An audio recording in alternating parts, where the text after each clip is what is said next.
Welcome back, warriors. So back in the woods and working on some tarp shelters. So if you've been following the videos or you're following the channel, I've done a few different ones on how to set up a ridgeline and how to attach your tarp to the ridgeline, but I pretty much only did like one kind of tarp, so or one type of shelter rather. I got a Helikon Tex, I think it's called a Supertarp. It's, I think it's like almost 10 feet by almost 10 feet. It's a square. And we're going to take some of the ridgeline stuff that we did in the past in previous videos. We're going to work on 3 simple tarp shelters that you use using a Paracord ridgeline. Stick around.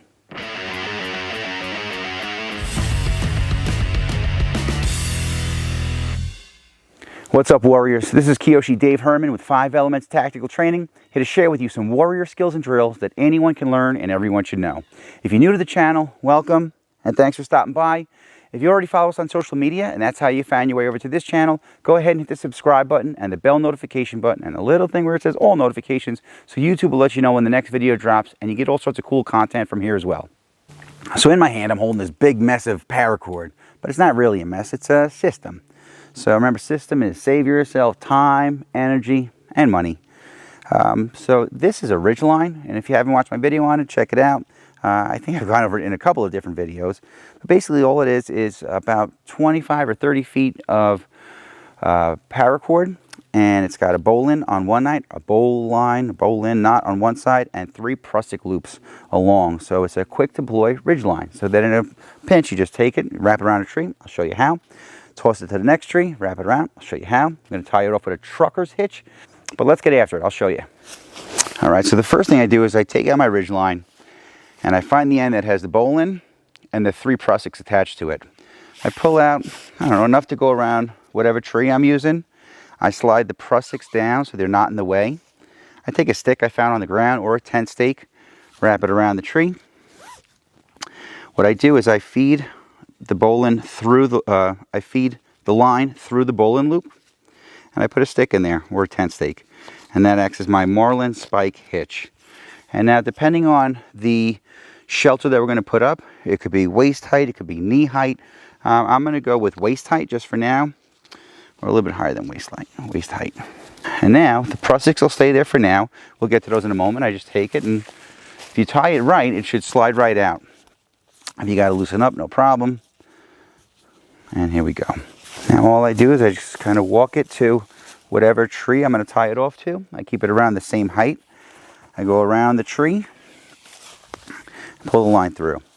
Now here's how a trucker's hitch works. I'm going to basically make a marlin spike hitch and pull it in the opposite direction. So there's a few different ways to do it. This is just such an easy one. So flip my hand, lay it on the line, and pull it through, and you get this loop. I'll show you that again. So I kind of put my hand uncomfortable, flip it over. I take that loop, I lay it on the line toward where I'm going. I take the line itself and pull it through, and you get this loop.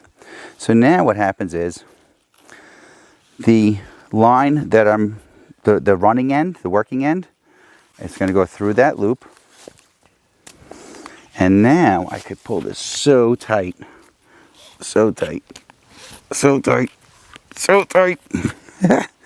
I'm going to pinch the loop that's holding the line in my hand and the other loop that's going around the tree, kind of hold everything together. I drop the line, I make a loop, drop the loop over, take the line through, and just pull it. It's locked. Easy peasy, lemon squeezy. And then you have this kind of loop, and you could just make it neat. Hang up the rest of the cord so it's not in the way. I like to take that and then stuff it into the loop so the loop can't just come out, because if I pull on this, it'll come out. All right, and there's your ridgeline. All right, so now what I'm going to do is I'm going to take a bunch of tent stakes and my tarp. I love Helikon Tex stuff. I love it. I only found out about it not that long ago, but man, what great stuff they make. What great stuff. Look at that, I already have my lines on the end of the tarp. I did mess with this already. Man, I gotta get more sleep. I take my prusik loops. We'll start with a lean-to. All right, so what I do is I'm gonna take one corner and I'm gonna take a stick off the ground. I take the prusik loop. I'm gonna feed the prusik loop through the loop on the end of the corner of the tarp. I put a stick through the prusik, and that's what's going to hold it in place. Prusik loops are pretty awesome because they will slide when not under tension, but as soon as you put some tension on it, it doesn't move at all. And that's how we're going to make the tarp, you know, really hold itself up. Come to this end, slide the prusik through the grommet or the loop on the end of the tarp. Put a toggle in there so it doesn't slip out. Pull it tight on this side. And there's that's the first part. This is a big tarp, man. I guess it's pretty good though. Compared to the other one, it's, oh, this is great. And it's got loops in the middle too. So when we do the plow point, there's a couple different configurations that we could use. And that's a cool feature. So on this part, I'm going to grab 2 tent stakes. Actually, it's got more grommets at the back. You could use even more. You got to use at least 2 for the corners. So what I do is I put loops on the end of my tent stakes so that I'm not pulling on the tent stake itself. And I'm not pulling on the tarp to pull the tent stake out. So I put some utility lines on there so that I use the cord to pull the tent stake out, if that makes sense. All right, so I just pull out the corner. Look at this huge tree in the way, of course.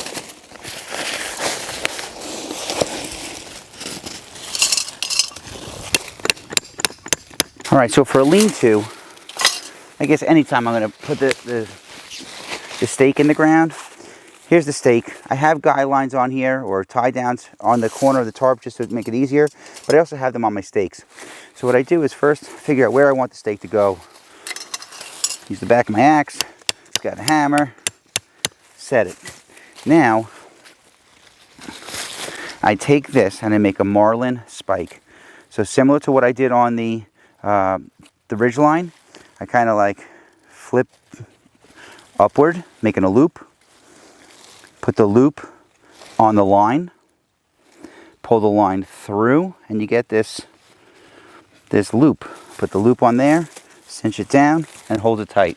And now from there, if it's not tight enough, we just pull the stake, move the stake, hammer the stake. Simple. That's our lean-to. All right, so this is my shelter. Piece of cake. And again, a smaller tarp makes a smaller amount of space under there. There's a few different configurations. You can make like we're going to do an A-frame next. Do a modified A-frame. And basically, there's plenty of space for me, my gear, a bunch of people. I don't know how many people, but again, to get you out of the sun or out of the rain or out of the elements. I mean, to give you some sort of cover. You get a fire going right in front of you about 1 pace out. And you could survive under this. All right, so the next one is an A-frame. And the way an A-frame works is I put the tarp over the ridge line. I find the middle of the tarp. I attach it at its middle grommet, provided you have them. There's other ways to attach this. We'll cover in other videos. For now, this one has it. I put the prusik through, put a toggle, and there's one side. That's the middle. Find another stick, go to the other side, find the other middle loop, put the prusik through, toggle, pull on the prusik. There, nice and tight.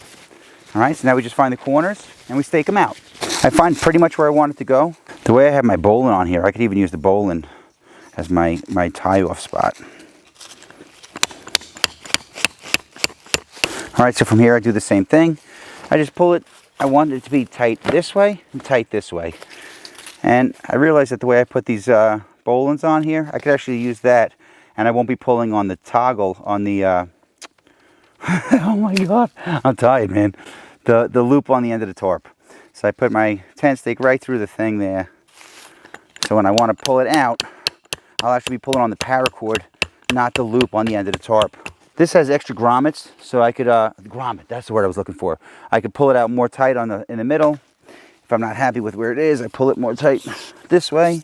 You just find your sweet spot. Again, it's a fun exercise. You get good at it by doing it. You can't wait to be good at it to do it. You got to do it to get good at it. You know? I usually go around the thing at least one more time to make sure that everything's tight the way I want it. And there's my A-frame. It's nice. Again, with a smaller tarp, there's not a whole lot of room under there. This thing's almost 10 by 10, and there's room for probably, 2 people and their gear under here. You could dig a ditch around the end just so that if it rains, the rain rolls off and doesn't roll in. You know, all different ways to make it better. And the way you get better at it is by doing it. There's actually another variation of an A-frame that I really like.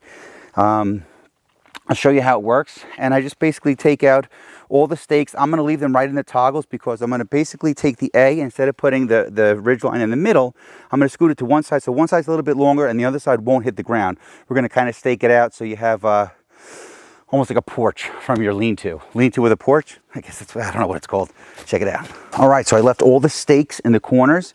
And all I'm going to do is I'm going to loosen the prusik, take out the toggle, take the prusik out, and scoot it down 1 grommet. Now I'm going to feed this through this grommet, which I think is maybe like a quarter of the way to the end, I guess, if the other one's in the middle. I think it's halfway. All right, I'm not going to tighten that just yet. I do the same thing on the other side. I'll loosen the prusik, remove the prusik, slide down to the next grommet, feed the prusik through the grommet, put a toggle in, and tighten it. Boom, tight, tight. So now I have a little part that's going to hang over, and we're going to pull this nice and tight in the back and stake it down. So what I'm going to do is I just pull it all the way back of the axe, hammer the corner, nice and tight. Okay, that's the back. All right, so for this corner, I'm not putting the stake through the grommet or the bowline. I'm going to stake it out. I find it, an angle that I like. I'm going to go around here. I'll start the stake, and then I make my marlin spike hitch. Make a loop, pull it up, pull it through, and now, boom, look at that. Boom, look at that. Nice, right? Do another one. So now I do the same thing over here. I take the stake out because I'm not going to do it through the bowline. I find my spot where I want it to go, however far out. I'm going to go around here. Stake, loop on top of the line, pull the line through, tight, tight, and there it is. I could put a third one out here, or I pull the corners a little bit more tight. But so now I have, similar to a lean-to, but I have a porch type thing. You could take another line and run it straight to, I have a tree in front of me. All different configurations you make, but this is the basic foundation of it. All right, so this next one's called a plow point. And at plow point, we're going to attach the corner to the prusik, to the ridge line. There's all different ways to do it. I don't know if I have enough space between these two trees to make it go in a straight line. If I can make it go in a straight line, there's a way to like prop up the center to give you a little bit more height on the inside. If not, then we run it off in whatever direction we have room. One corner is on the ridge line, another corner is as far away from that point as we can, and the other two corners go out to the side, and you have 1, 2 corners on the ground, or 2 sides on the ground, and 2 sides open. Stand by. I'm going to take this corner, put the prusik through, and put a stake through there, and that's what's going to hold that in place. Is there enough room? Let's see. We just almost, I guess maybe if I tie it around like this, that's one way to do it. It's going to be sloppy though, but at least I could show you this. So I take this middle grommet and this middle prusik, stick off the ground. I put the prusik through, toggle through the prusik, pull it tight, and now let's see what we got. It's close. It's close. It's gonna be a little sloppy, but I'll show you. So I take the far corner and I stake it down. This tree is like right in the way. Usually with a smaller tarp, I could make it work. It'll be a little bit loose in the back, which I'm not crazy about, but for the sake of the drill, I'll just show you how it's done. There's one. Now we're going to pull out each corner and stake them down. So I pull this as tight as I can from the ridge line and the corner and the peak. I put this through my bowline, so the pressure on the bowline really at the stake, not the grommet. It's a little bit loose. Damn trees in the way, but that's a plow point. And I like when we could do the plow point along the ridge line so that that second grommet is brought to the top. So it makes some more room on the inside. If not, it's just a little bit lower, and it still works. Serves its purpose. It's good for deflecting wind from, what, 3 sides? 1, 2 and a half, because the sides are kind of low. If you had to, you could kind of pull these down a little bit more, or whatever. And this is a plow point. Plenty of room. It's I think this is my favorite configuration. Either this or that modified A-frame lean-to half and half, whatever that thing's called. I'm sure there's a name. If there's a name, you let me know. But again, there's plenty of room for 2 people, maybe even more, and all your gear in this shelter. If you want, you always make the ridgeline a little higher. That makes a little bit more space also. The higher you make the ridgeline, the tighter these are going to come in. So the lower you go, the wider it goes. So let me know what you think in the comments. Which one is your favorite? Which one is your, if you know another one that's your favorite that I didn't do. Because I know a few others, but these are the 3 most common ones. And really, I go between this one and the that modified A-frame. Unless it's really cold, and I'm just trying to like keep as much body heat in as I can. There's a few different ways to do an A-frame as well, where you kind of like close the back and you could kind of close the front, but I like to have a fire going, so the fire helps keep me warm. A browse bed is really good, or some sort of like getting yourself off the ground, maybe with like a hammock and raising all this stuff up off the ground. Browse bed is when you take like a contractor garbage bag, fill it with leaves and debris and all this stuff, and you just make a mattress out of it so that there's enough space, even compressed, at least 4 inches compressed, between you and the ground. So if the ground is really cold, the ground is not sucking the heat out of you. Well, if you made it this far and you like what I'm teaching or preaching, go ahead and give me a thumbs up and like this video. If you're loving it, go ahead and hit the subscribe button. And if you gotta have it, make sure you hit the bell notification button and the little spot where it says all notifications, so YouTube will let you know when the next video drops. If you're really digging it and you want more, you can find us on all social media platforms at 5 Elements Tactical. That's all I got for now, warriors. So until our paths cross again, pray for the best, prepare for the rest. I'm Kiyoshi Dave Herman with 5 Elements Tactical Training. Thanks for watching.